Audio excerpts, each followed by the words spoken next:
اللہ خالق ارض و سما کے لیے ہیں. بشمار لا تعداد درود و سلام امام الرسول ختم الرسول جناب محمد رسول اللہ صلی اللہ علیہ وسلم کی ذات عالی کے لیے.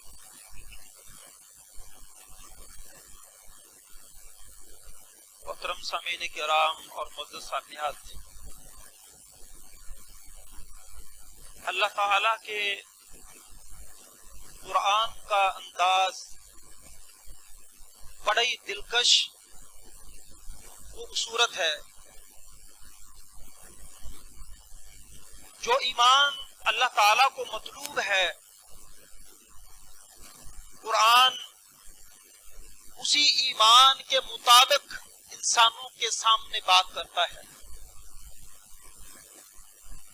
اگر ایک آیت کے اندر اللہ تعالی نے آخرت سے، حساب و کتاب سے، جہنم سے ڈرایا ہے، تو ساتھ ہی اللہ تعالی نے جنت کی نعمتوں کا ذکر بھی کر دیا ہے کہ نہ تو انسان مایوس ہو جائے اور نہ ہی زیادہ اتنا پر امید ہو جائے کہ وہ اعمال صالحہ سے کنارہ کشی اختیار کر لے. یہ قرآن کا انذار و تبشیر کا سلسلہ ہے کہ ایک آیت میں ڈرایا ہے، دوسرے میں خوشخبری دی ہے. یہ جو آیات میں نے آپ کے سامنے پڑھی سورۃ الکہف کی، اس سے پیچھے اللہ تعالیٰ نے نافرمانوں کا ذکر کیا ہے جن کے لیے جہنم ہے. اور ہم نے پچھلے خطبے کے اندر قبر سے لے کر میدان حشر اور جہنم کا ذکر کیا تھا. تو قرآن کے اس انداز کے مطابق آج ہم کچھ جنت کا ذکر کریں گے تاکہ نہ انسان مایوس ہو جائیں اور نہ ہی بہت زیادہ امید لگا کے بیٹھ جائے. پچھلے خطبے کے بعد ایک دوست مجھے کہہ رہے تھے کہ اتنا ڈرانے کے بعد آپ نے چندے کی اپیل کی ہے تو اب پیسے دینے کو دل کرتا ہے، بہت زیادہ ڈرایا آپ. تو بھائی میں کون ہوتا ہوں ڈرانے والا؟ یہ تو اللہ کی ذات ہے. ہم اللہ کا پیغام آتا. یہ آواز ذرا کم کر،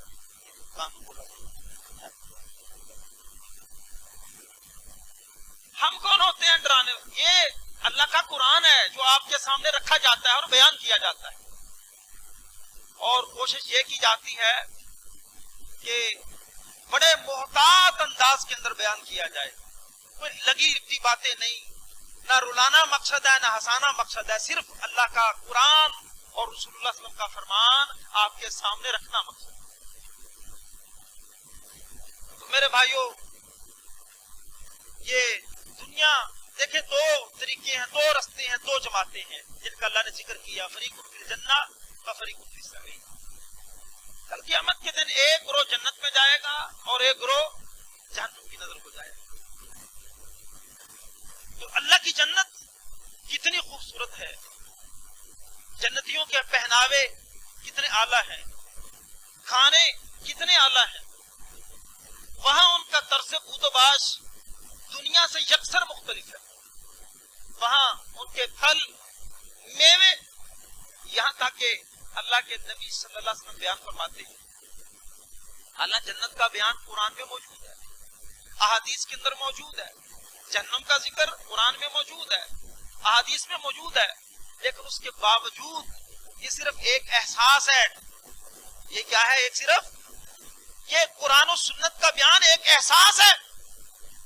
حضرت ابو ہریرہ رضی اللہ تعالی عنہ بیان فرماتے ہیں کہ اللہ کے نبی صلی اللہ علیہ وسلم نے فرمایا، اللہ فرماتا ہے حدیث قدسی کہ میں نے اپنے بندوں کے لیے، نیک بندوں کے لیے جنت کے اندر اتنی شاندار چیزیں تیار کی ہیں کہ جن اشیاء کو، جن چیزوں کو نہ کسی آنکھ نے آج تک دیکھا ہے اور نہ کسی کان نے سنا ہے، اور نہ کسی انسان کے دل میں اس جنت والی چیزوں کا خیال ہی گزرا ہے. حالانکہ دیکھیے خیال تو کتنے کتنے ہم کو آتے ہیں نا. ہم کہتے کہتے ہیں کشمیر یہ زمین پر جنت کا ٹکڑا، فلاں ملک جنت جنت، کتنا خوبصورت مناظر ہوتے ہیں. لیکن اللہ کے نبی صلی اللہ علیہ وسلم فرما رہے ہیں جو اللہ کی جنت ہے اس کے بارے میں کسی کے دل میں تخیل بھی پیدا نہیں ہوا کہ کتنی خوبصورت. لباس ریشم کے سبز غلے، وہاں جنت میں داخلہ، اتنا زبردست پروٹوکول کہ غریب دنیا کے اندر طاقتوروں کے، منسٹروں کے، بادشاہوں کے پروٹوکول دیکھ کے وہ جو اس کو پروٹوکول ملے گا وہ سارے دنیا کے پروٹوکول اس کے سامنے ہیج ہوں. یہ دنیا میں بیچارہ نا مسکین ہے، یہ دین کی رٹ لگائے پھرتا ہے کہ نہیں میرا دین، میرے نبی کی بات، میرے رب کا قرآن نہیں، میں سے ہٹوں گا نہیں، بس میرے لیے یہی اوڑھنا بچھونا. لوگ کہتے ہیں شدائی ہے، پاگل ہے، اس کو کیا پتا دنیا کہاں بستی ہے. اور انہی کے بارے میں میرا رب کہتا ہے لو اقسم علی اللہ لا برہ. اور یہ مسکین، یہ دنیا کا مسکین اگر کوئی قسم اٹھا کے مجھے بات کہہ دے تو میں رب اس مسکین کی بات پوری کر دیتا. یہ دنیا کے میرے بھائیوں پروٹوکول کچھ نہیں جو تجھے جنت میں پروٹوکول ملے گا. اور حوریں تجھے شکوا کریں گی، کب سے تیرے انتظار میں بیٹھی، تجھ سے شکوا کریں گی. تیرے وہ مسند، بیٹھنے کی جگہ، وہ تکیے، تیرے وہ محلات جس کی ایک اینٹ سونے کی اور ایک چاندی کی ہوگی اور گارا اس کا کستوری کا ہوگا. اور اتنے شاندار محلات، باہر سے کھڑے ہوں تو اندر سارا محل نظر آئے گا اور اندر کھڑے ہوں تو باہر کے سارے مناظر نظر آئے گا، سارے مناظر. اور پھل شاندار، ہمارے یہاں سیزنل فروٹس ہیں، سیزنل. اللہ کی جنت سدا بہار ہے. اللہ کی جنت میرے بھائیوں اور بہنوں سدا بہار. حدیث میں آتا ہے جنتی ایک پھل کو توڑے گا، اللہ فوراً اس کی جگہ پہ ایک نیا پھل پیدا کر دے گا، نیا پھل لگ جائے گا. اور اگر جنتی کا جی چاہے گا کہ میں نے اٹھ کے بیٹھ کے نہیں، لیٹے لیٹے فروٹ توڑنا ہے، اللہ ان خوشوں کو، ان ٹہنیوں کو اس جنتی کے قریب کر کے جھکا دے گا کہ میرا بندہ دنیا میں جو میں چاہتا تھا یہ کرتا رہا، آج جو یہ چاہے گا رب کرے گا. اس فرق کو سمجھتے جائیں.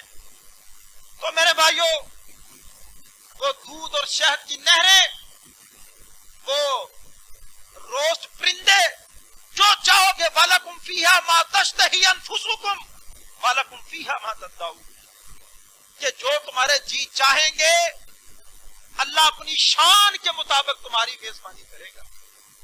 اللہ اپنی شان کے مطابق.